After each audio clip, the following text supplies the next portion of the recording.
Decision Pathway de 2019 y de la AHA, y entonces vamos a abarcar sus 30 y resto a 40 páginas de una forma resumida. Así que iniciando, ellos mencionan que hacen actionable knowledge, así que de nada sirve el conocimiento si no se pueden tomar acciones para mejorar al paciente. Por eso también proponen solution sets, o sea, son soluciones a los posibles problemas. Mencionan que se estructura y se hace estos documentos tomando en cuenta que hay huecos o gaps en la evidencia, pero que se puede ir completando y que no, que puede irse agregando a partir de estos documentos. Y básicamente la intención de este documento en especial es mejorar, optimizar el tratamiento y la calidad del tratamiento para el paciente y mejorar los resultados en vez de reducir el tiempo de estadía intrahospitalario y readmisión. Entonces, en cuanto a introducción, tenemos que actualmente hay 6.2 millones de estadounidenses con el diagnóstico de insuficiencia cardíaca y se prevé que eso va a aumentar a 8 millones para el 2030. Eso toma un 1 al 2% de todo el healthcare budget, o sea, de todo el dinero invertido en la salud en Estados Unidos, y de este 1 a 2%, la mitad es en los pacientes internados. La mortalidad puede variar del paciente internado con insuficiencia cardíaca de un 4 a un 25%, así que los pacientes determinados bajo riesgo pueden ir de un 4 hasta un 9%, mientras que alto riesgo van desde un 18 a un 25% de mortalidad intrahospitalaria. Entonces la mayoría sí van a tener salida de vuelta a sus hogares. El curso entonces intrahospitalario usualmente tiene que ver con rápida mejoría, pero muchos de estos pacientes sí se les va a dar la salida, pero muchos de ellos van a terminar volviendo por los mismos síntomas y cada vez más frecuente, y más si no se siguen las recomendaciones y adherencia al tratamiento y demás. Entonces, hay que tomar en cuenta, lo que nos hacen énfasis ellos es que se toma en cuenta a corto plazo y a largo plazo, no solo tomar en cuenta la mejoría a corto plazo. Y hay 5 diferentes nodos que vamos a ver a continuación. Estos nodos se agrupan de la siguiente manera: admisión, trajectory check o revisión de la evolución. 3 es la transición a terapia oral. 4 es la salida o discharge. Y 5 es la primera visita post egreso. También hacen énfasis de que la información tiene que ser accesible y que la evaluación del riesgo debe convertirse idealmente en estrategias que permitan la acción, o sea, no solo saber la información sin poder tratar de mejorar la situación. Luego, los métodos de ellos básicamente nos dicen que este documento se hace de forma independiente a cualquier financiamiento de la industria, o sea que después de eso también fue revisado y sigue con los lineamientos de la AHA. Entonces es por eso, del ACC, es por eso que probablemente es confiable la información que nos dan, sin muchos sesgos. Entonces, punto 3 es algunas definiciones y presunciones. No hay nada especial, eso lo estaremos viendo durante la charla. Y la figura 1 nos muestra la ilustración tal vez central de todo esto, en donde se va a resumir prácticamente todos los puntos que vamos a tomar. Y como podemos ver, primero en rojo está la admisión, en donde tenemos la descompensación clínica en rojo, vamos a tratar de actuar sobre esa descompensación y vamos a ver que hay tres distintos caminos. Uno es que el paciente no mejore o empeore, otro es que mejora inicialmente y se estanca, y el tercero es que la mejoría es continua. Conforme más bajo, o sea, conforme más cerca de eje 0, ¿verdad? El 0 en el eje Y, más probabilidad de optimizar el tratamiento médico óptimo, o GDMT, que sería en verde, Guideline Directed Medical Therapy. Entonces tenemos que ver que primero hay que mejorar la condición clínica de este paciente para luego estar pensando en optimización de su tratamiento y demás medidas. Y básicamente en esto vamos a basar la charla. Vamos a ver que todas estas fases son importantes. 1, 2, 3, 4 puntos importantes en donde todos, desde la admisión o ingreso de ese paciente hasta su primera cita post-egreso, son sumamente importantes. Es lo más importante para este paciente. Entonces, eso es lo que vamos a ver. Descripción de este documento. Entonces tenemos puntos claves. ¿Cuáles son los puntos claves? Que el tratamiento, el abordaje inicia con el ingreso del paciente, o sea, desde su primer contacto. Punto 2 es que hay que seguir a este paciente continuamente y diariamente hay que evaluar cuál es la trayectoria. Punto 3 es que hay que pensar a largo plazo, no solo a corto plazo. Punto 4 es que hay que pensar en factores de riesgo que vamos a poder modificar. 5, tener en cuenta las comorbilidades. 6, el día de transición es muy importante, y transición prácticamente está hablando de la transición de tratamiento intravenoso a vía oral. 7, el día de la salida no debería de ser un alboroto, no debería de ser a la carrera las cosas, debería ser un día muy bien planeado para las medidas que se van a tomar en cuenta y que vamos a ver a continuación. 8, la documentación, que debe ser continua, constante y accesible para todos, intrahospitalario y extrahospitalario. 9, cuidados paliativos no es solo post-egreso, sino que se debe considerar, si necesario, intrahospitalario y tempranamente. Y 10, esa primera visita post-egreso es sumamente importante. Entonces, algunos datos de estos pacientes descompensados.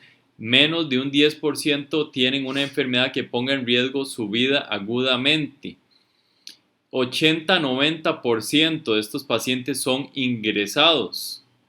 O sea, todo pinta interesante, porque si menos de un 10% tiene riesgo inminente de vida y la gran mayoría de estos pacientes ingresan, esperaríamos, y nos diría la lógica, que post-egreso probablemente no van a volver muchos. Pues eso es falso. Hay una tasa muy alta de pacientes que van a hacer eventos cardíacos y van a requerir reinternamiento posterior a ello. Entonces, por eso la guía nos habla de que nos hace un énfasis y nos tira hasta una indirecta que el tiempo promedio de estadía en Estados Unidos para insuficiencia cardíaca es de más o menos unos 4 a 5 días, mientras que en el resto del mundo es de 7 días. Y mencionan que la meta no es egresar rápido al paciente, sino que la meta es tomar todas las medidas y darle todo el interés e importancia a las medidas necesarias para que este paciente se vaya bien educado, se vaya ya ojalá iniciado su terapia médica óptima, y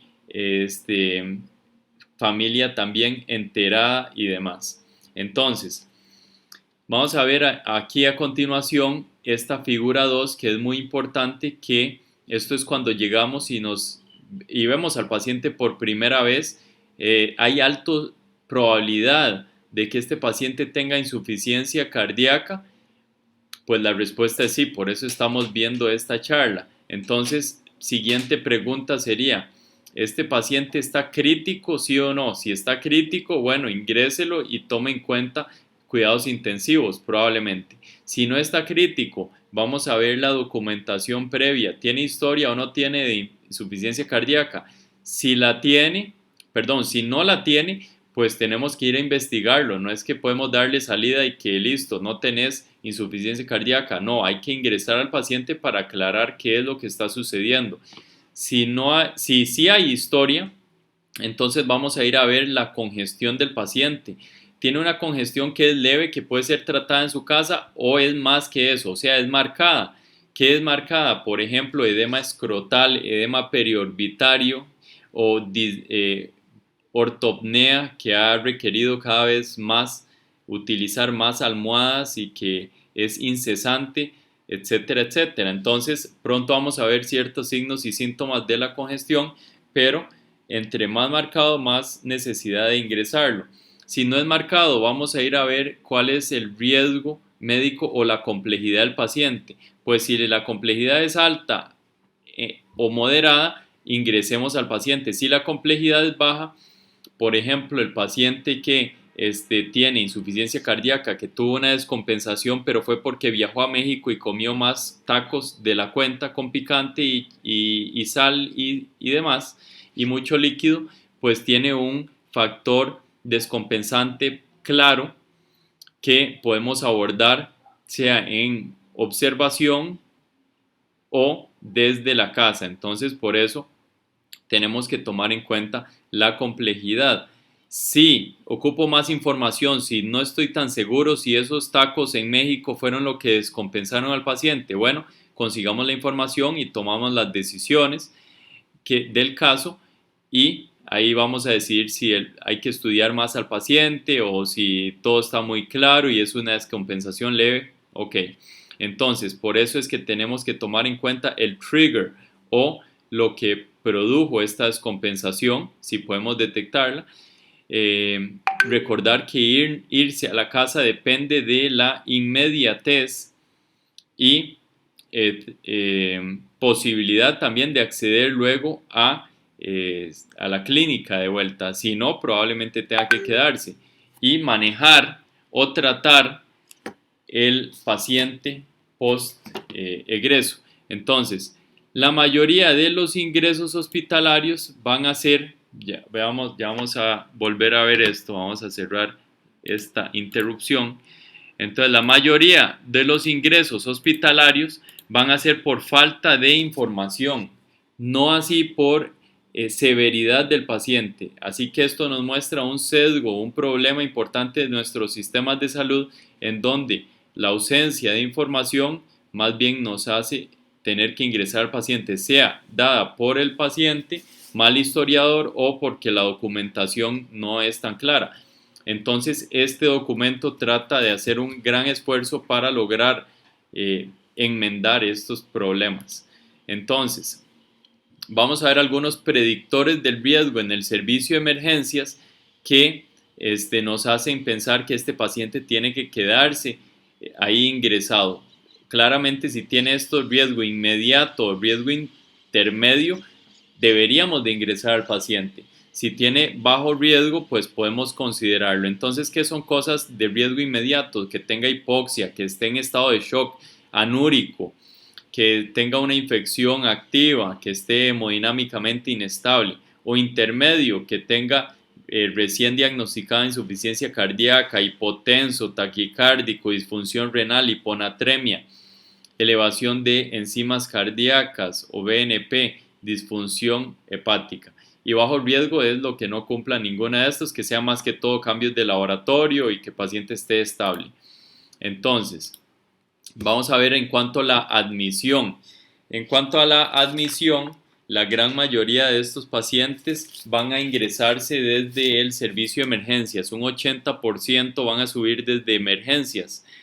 Hay poca evidencia en realidad en cuanto al triage y manejo en el servicio de emergencias, pero bueno, eso es algo que está en constante evolución, y el principal motivo para ingreso de estos pacientes es congestión.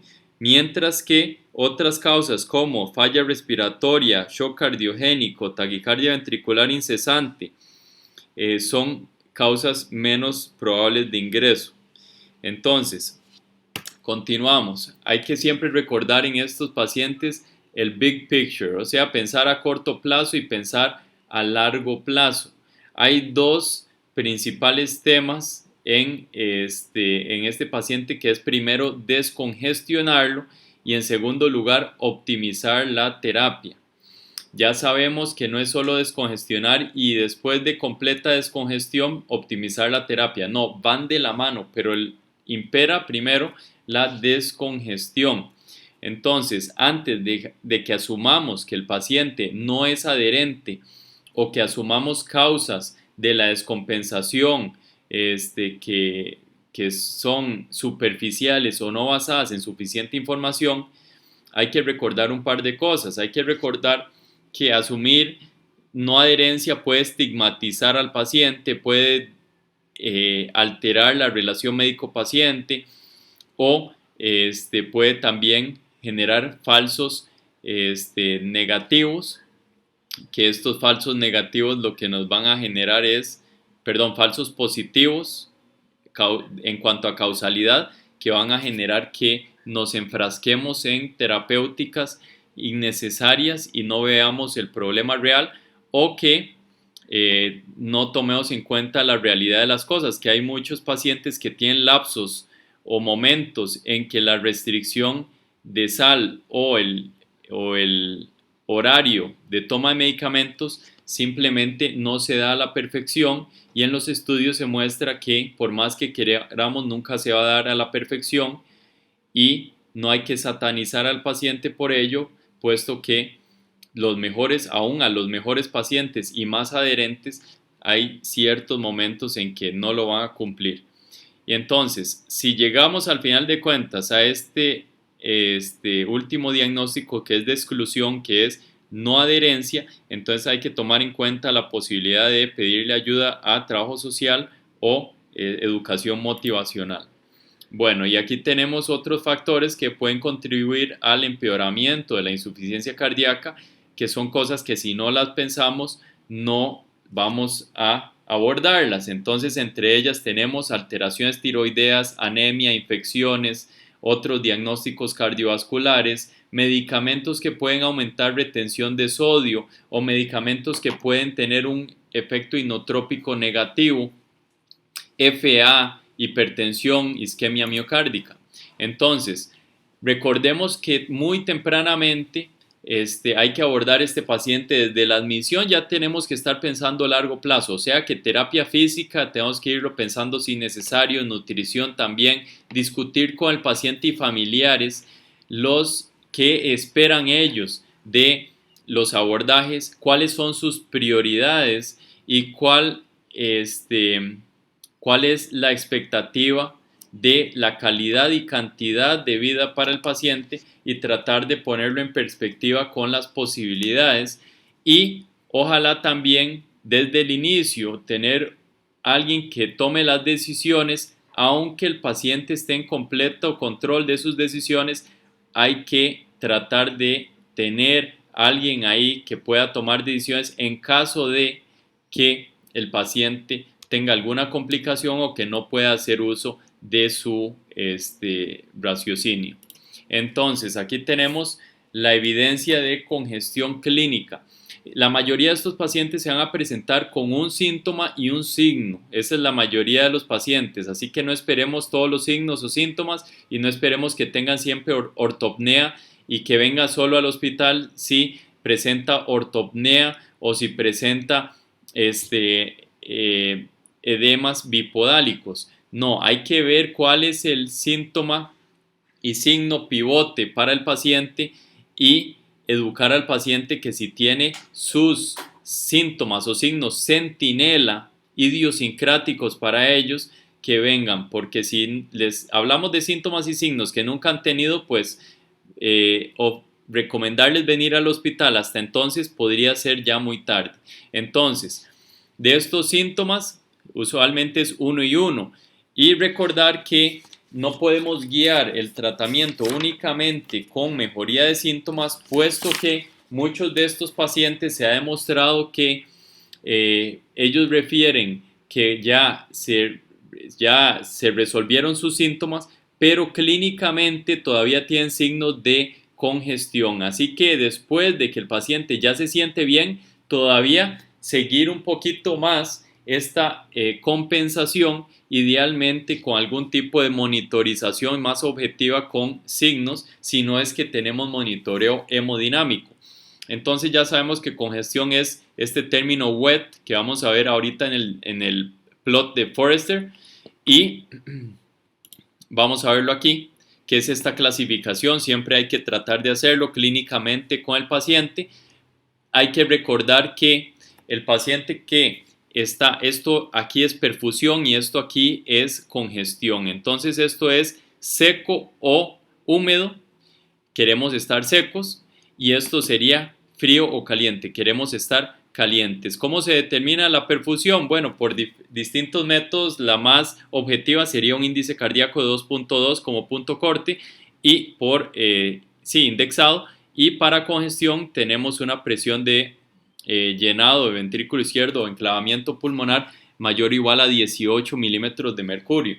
Entonces eso también lo podemos ver clínicamente, pero hay pacientes, ¿verdad? Aquí tenemos este grupo que tenemos que tomar en cuenta que el 70 al 75% de los pacientes con insuficiencia cardíaca con fracción de eyección reducida descompensada, o sea menor a 40%, tienen este patrón concordante de elevación de presiones. ¿Qué quiere decir esto? Que la elevación de la presión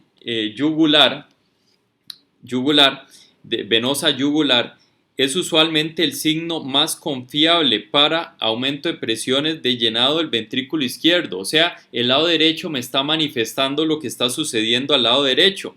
Eso es en un 70 a un 75% de los casos. Pero un 25 a un 30% es discordante. O sea que en esta discordancia, el tratamiento usualmente empírico para optimizar el estatus de volumen, ¿verdad?, y congestión del paciente es inefectivo. O sea que si nos basamos en presión yugular meramente en un paciente que tiene una discordancia, que por ejemplo tiene elevación de ventrículo, presiones de llenado del ventrículo o de cámaras derecha mucho mayores a cámaras izquierdas, pues podemos secar mucho más de la cuenta al paciente, tratando de darle terapia diurética de una forma incesante, porque no vemos una respuesta apropiada de las presiones yugulares, cuando en realidad nunca tuvo presiones del lado izquierdo tan elevadas. Eso es lo que quiere decir la concordancia versus la discordancia. Y entonces, cuando encontramos discordancia o la sospechamos, debemos de pensar en medir los parámetros hemodinámicos. Por eso está esta imagen aquí, y no ir a ciegas. Entonces, ya les mencioné que muchos de los pacientes vamos a poder determinarlos clínicamente en cuál de los cuadrantes están. Si el paciente está seco y caliente, pues excelentes noticias. De la parte cardiovascular, probablemente o no tiene un diagnóstico de insuficiencia cardíaca, o tiene alguna cosa transitoria que le esté produciendo los síntomas como isquemia o arritmias. Mientras que la mortalidad en estos pacientes es como de un 3%, en estos pacientes de un 9%. Si multiplicamos 9 por 3 nos vamos a 20 y resto, como 24%, y si multiplicamos eso por 3 nos da más o menos un 60 y resto por ciento, y esas son las distintas mortalidades. Menor mortalidad, y esta es la mayor mortalidad. Como vemos esta imagen muy característica del libro Netter, este paciente tiene patomegalia, tiene todos los síntomas de congestión, está completamente húmedo y también está completamente pálido, cianótico, por la frialdad, por la baja perfusión. Entonces, este va a ser un porcentaje menor de los pacientes, usualmente más avanzado. ¿Cuáles? La gran mayoría de los pacientes se van a presentar aquí calientes, ¿verdad? Calientes y húmedos, o sea, con congestión pero con perfusión todavía preservada. Mayor o igual a un 80% de los con insuficiencia cardíaca con fracción de eyección reducida, y prácticamente el 90 al 100% de los pacientes HFpEF, o sea, con fracción de eyección preservada, exceptuando aquellos que tienen ventrículos muy pequeños, como los que tienen miocardiopatía hipertrófica o restrictiva, en donde probablemente nos tire a este lado, donde también tienen perfusión caída. Entonces un 80% más o menos aquí, un 5% más o menos aquí, fríos y secos, y muchas veces estos fríos y secos son la manifestación de un paciente que previamente estaba en alguno de estos otros dos cuadrantes, pero que se trató muy agresivamente y con adherencia al tratamiento, y que más bien lo secamos más de la cuenta. Usualmente estos pacientes, aunque aquí están del lado de que no tienen aumento de presiones de llenado, usualmente tienen aumentos de presiones de llenado sub o infradiagnosticados. Entonces, eso serían las manifestaciones y cosas que me gustaría que viéramos en esta tabla. Luego tenemos la consideración de las comorbilidades. Básicamente, todas estas comorbilidades hay que considerarlas, y las palabras claves aquí son assess, diagnose, screen, treat. O sea, tenemos que pensarlo, y si lo tenemos que tratarlo adecuadamente según las guías. Esa es la recomendación más importante de esta tabla. Y un par de acotaciones sería que tenemos los grandes grupos cardiovascular, por otro lado enfermedades sistémicas, y por otro lado vamos a ver por aquí que la parte condición general es importante, y psicosocial también juega un rol importante. Recordar que en mayores de 70, 75 años de edad, hasta un 50% de los pacientes tienen algún tipo de fragilidad, que es también a tomar en cuenta, y también que la diabetes y enfermedad pulmonar usualmente coexiste con insuficiencia cardíaca, cada una de ellas 30 a 40%. Entonces, en 30 a 40% de los pacientes con estas descompensaciones agudas o tienen diabetes o tienen enfermedad pulmonar. Y también tenemos que la disfunción renal es muy importante, puesto que puede precipitar la congestión y limitar la terapia médica óptima en muchos de estos pacientes. Entonces, en cuanto a estratificación del riesgo inicial, algunos puntos importantes es que se debe ver esta estratificación diariamente y también a largo plazo. La estratificación de riesgo principalmente nos habla de hospitalizaciones, más no de muertes, porque las escalas que nos hablan de que ese paciente morirá intrahospitalario, al final 9 de cada 10 de estos pacientes se les da egreso vivos. Así que de momento estas escalas de riesgo nos habla más que todo de rehospitalizaciones. Y vamos a ver esa tabla a continuación. Esa tabla de riesgo primero nos habla a la admisión o al ingreso, que la mayoría de estos factores de riesgo que estamos viendo son no modificables, como podemos ver. Luego tenemos el riesgo, bueno, esos eran los previos. Luego está el riesgo al momento de la admisión, y quiero que vean las palabras en negrita. Palabras en negrita son factores de riesgo que, si los abordamos, podemos mejorar el pronóstico del paciente. Así que si el paciente llega con NIHA clase 4 y lo descongestiono y lo mejoro, pues le mejoro el pronóstico. Si el paciente no tenía adherencia al tratamiento y más bien aquí le damos motivación para que se adhiera, también le mejora el pronóstico. Y ya sabemos que el BNP es el marcador sanguíneo con más relación en cuanto a pronóstico y evolución del paciente, y es por eso que vamos a tratar de bajar este BNP. Pero los estudios que han estudiado si la baja del BNP, o sea, decidir un tratamiento basado en específicamente reducir el marcador BNP versus el tratamiento empírico de síntomas y el tradicional, ha mostrado que no hay diferencia y que no hubo mejoría tratar de basarnos solo en el número BNP. Así que ya tratemos de basarnos en lo tratamiento tradicional, clínica, síntomas y signos, pero si hay reducciones, de por lo menos 30% al egreso, pues vamos a tener mejorías significativas para ese paciente pronósticas, y si llegan a 50 todavía más. Y tenemos otros marcadores ahí a tomar en cuenta, que cuando gustan pueden pausar el video para verlos. Y algunas cosas que aumentan el riesgo mucho en estos pacientes son eventos inesperados durante la hospitalización. O sea, si ese paciente hay que resucitarlo, intubarlo o usar inotrópicos, aunque sea por un momento, sea momentáneo, expone al paciente a mucho mayor riesgo pronóstico. Y esa tabla no sale ahí, pero la última línea de esa tabla lo que menciona es que el riesgo es integrado desde la transición de la terapia a vía oral hasta el egreso. Entonces incluye admisión, intrahospitalario y eventos inesperados. Entonces eso es algo a tomar en cuenta. La tabla 6 lo que nos quiere decir es que hay que tener cuidado iniciando ciertas terapéuticas que pueden ser difíciles de descontinuar. Entonces hay que pensar en el pronóstico del paciente, y no tiene sentido que pensemos en terapias avanzadas como trasplante o circulación mecánica, apoyo mecánico circulatorio o uso de inotrópicos en un paciente en donde sus propias expectativas eran bajas, en donde la familia comprendía bien que estaba en insuficiencia cardíaca estadio D, que su sobrevida a un año era bastante reservada, y que el paciente y familia no querían medidas heroicas. Entonces en ese caso no tiene mucho sentido hacer estas terapéuticas, ¿ok?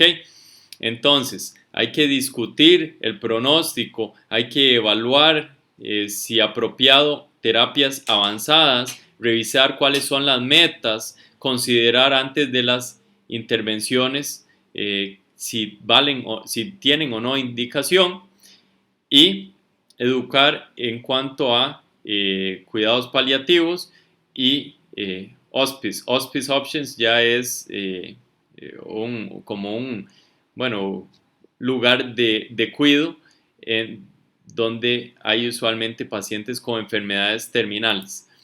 La documentación es sumamente importante, debe darse en todo momento, debe ser muy clara, deben de poder verlo todos los diferentes especialistas y trabajadores adjuntos, tanto en la fase intrahospitalaria como extrahospitalaria. Y estas son las posibles trayectorias del paciente. Todos quisiéramos esta trayectoria, que el paciente está mejorando y sigue aquí descongestionando, y pues aquí empieza la terapia médica óptima. Mientras que en estos dos cuadros el paciente no está mejorando. En este ya mejoró un poco pero se estancó, y en este no mejoró o más bien empeoró. ¿Qué porcentaje de pacientes son estos? Bueno, estos pacientes son casi un 30% de los pacientes, un 20 a 30. También los pacientes que no mejoran, un 20 a 30. Como un 15 a 20. Y los pacientes que más bien empeoran son como un 10 a 15%. Entonces no son números para tomar a la ligera, son porcentajes importantes y son porcentajes de pacientes que requieren mayores medidas, o sea, aumentar las terapias, considerar diagnósticos adicionales, terapéuticas adicionales, monitoreo más objetivo, invasivo, y también pensar el pronóstico del paciente y pensar si van a poder descongestionarlo por completo. Entonces aquí viene el término que es hacer una tregua con la congestión. O sea, vamos a ver, se llama compromise with congestion. O sea, aceptar que no van a poder descongestionar completamente al paciente, pero poner una nueva meta, siempre tener metas. Y aquí tenemos entonces cuáles serían las metas para la descongestión. El paciente usualmente empieza aquí congestionado, muchos de estos pacientes, y vamos a tratar de descongestionarlo. Hay que tomar en cuenta que el 50 al 70% de los pacientes al egreso igual va a tener signos clínicos el 50 al 70% van a tener la resolución de la congestión, pero todavía nos va a quedar un grupo grande de más o menos un 30 a 50% de pacientes con signos de congestión. ¿cuáles serían algunas de esas razones para congestión residual?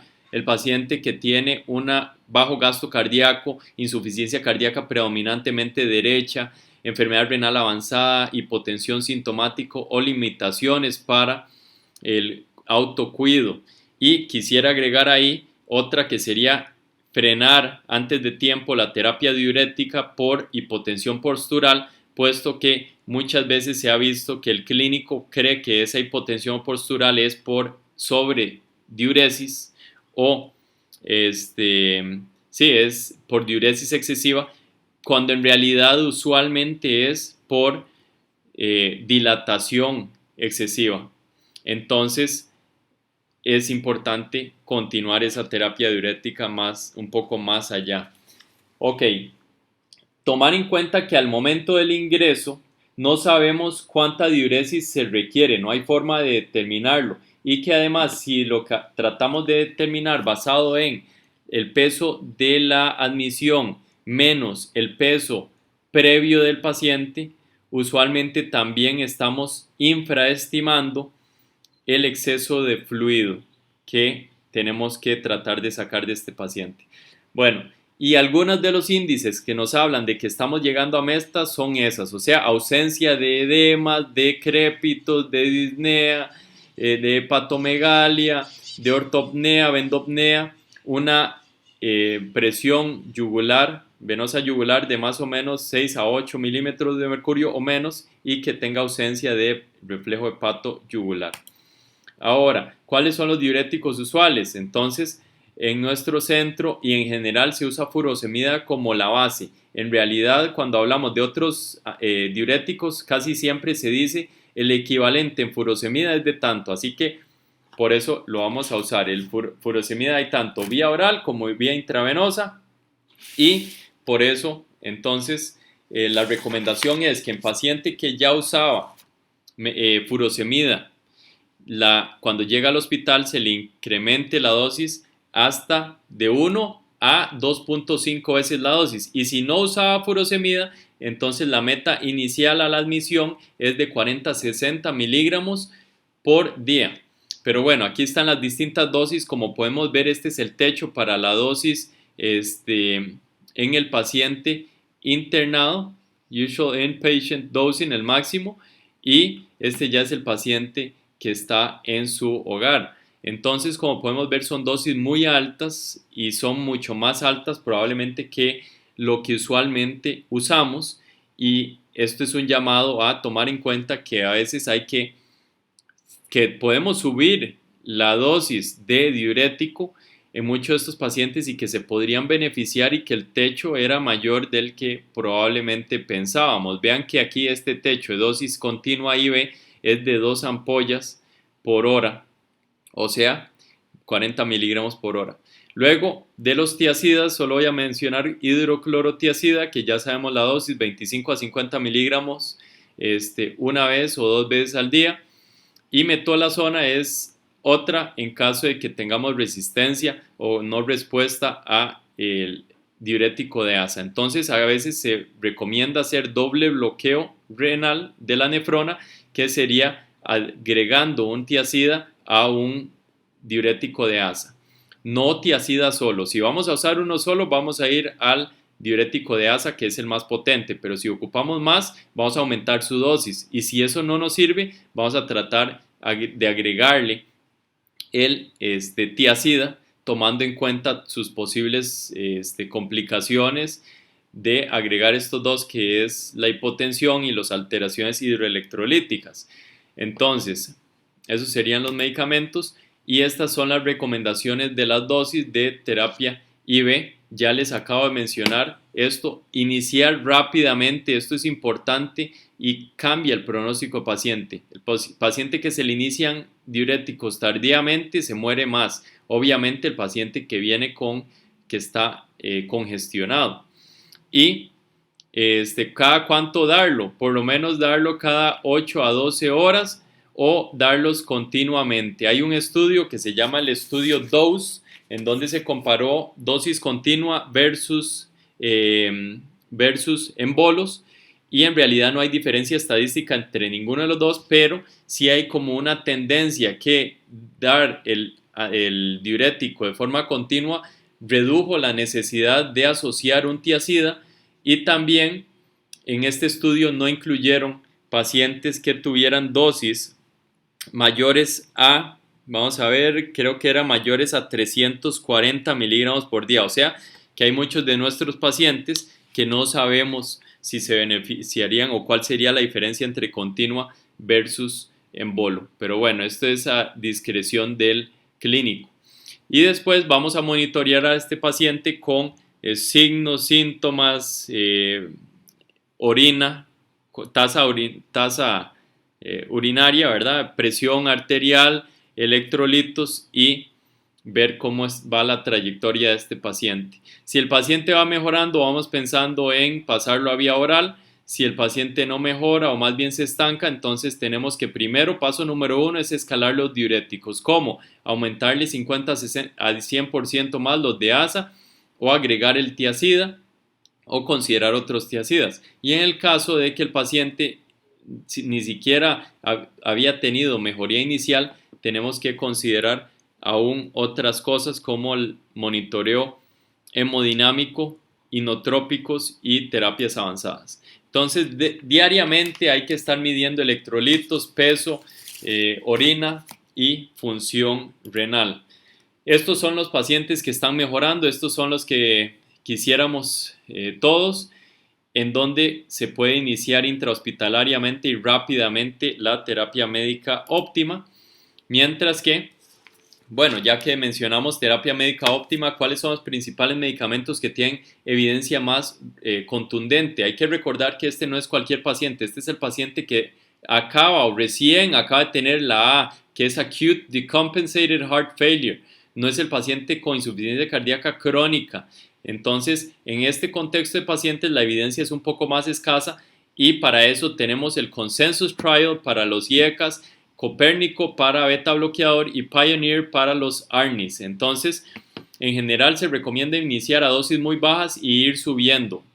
Y si en esos pacientes, por ejemplo, que tuvieron alguno de estos medicamentos y más bien se le tuvo que descontinuar, hay peores pronósticos a un año, con mortalidad de hasta un 50% si se le tuvo que poner en algún momento inotrópicos intravenosos.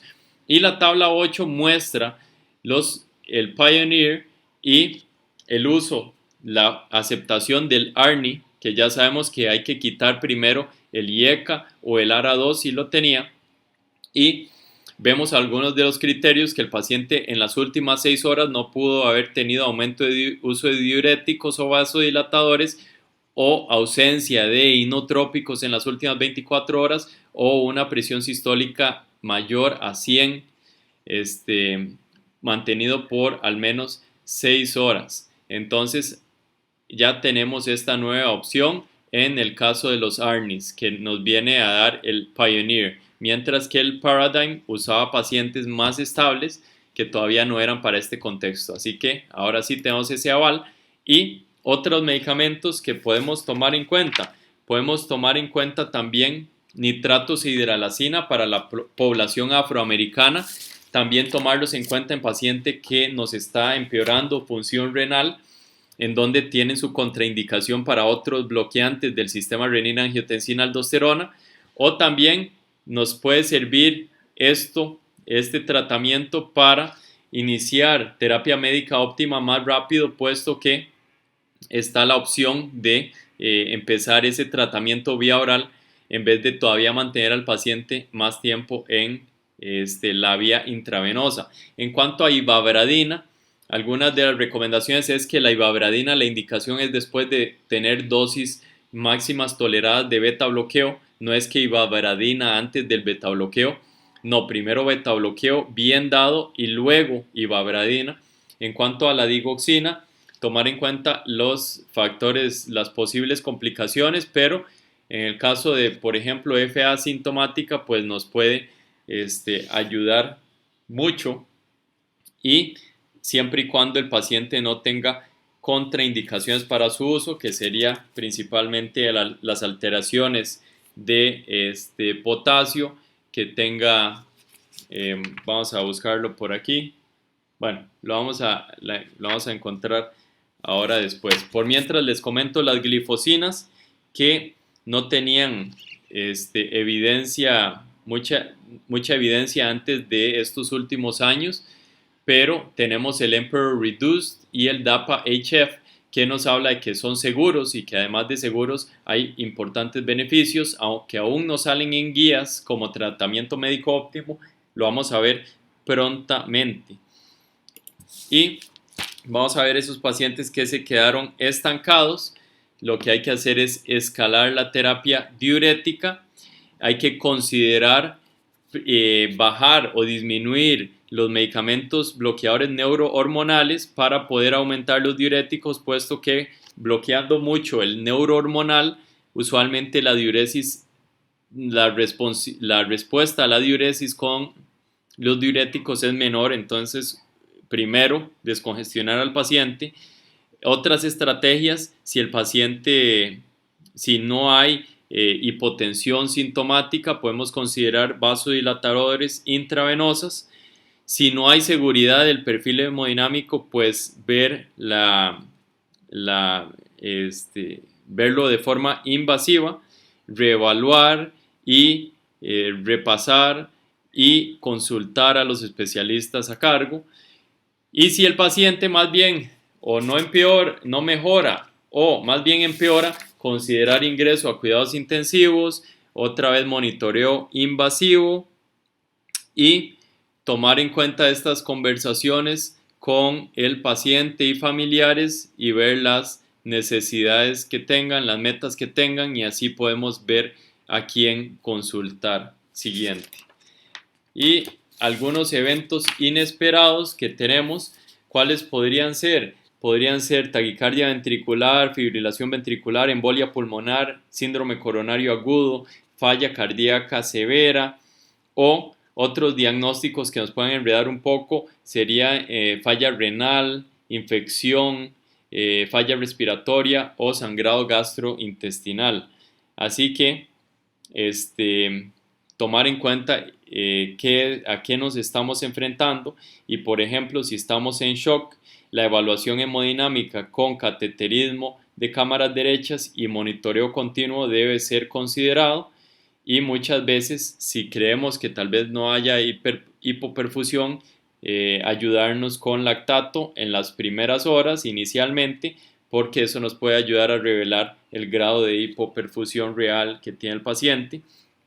Así que hay que determinar si este evento inesperado es una reflexión o un reflejo de falla cardíaca terminal o no, porque si es un reflejo de un evento inminente al que ya llegamos, falla cardíaca terminal, entonces probablemente las consideraciones a tomar son distintas, que sería más de cuidados paliativos y de cuidados al final de la vida, en vez de abordajes agresivos y dolorosos tanto para el paciente y familia. Y al día del egreso son tres principales áreas que hay que tomar en cuenta, y en resumen tenemos estas tres.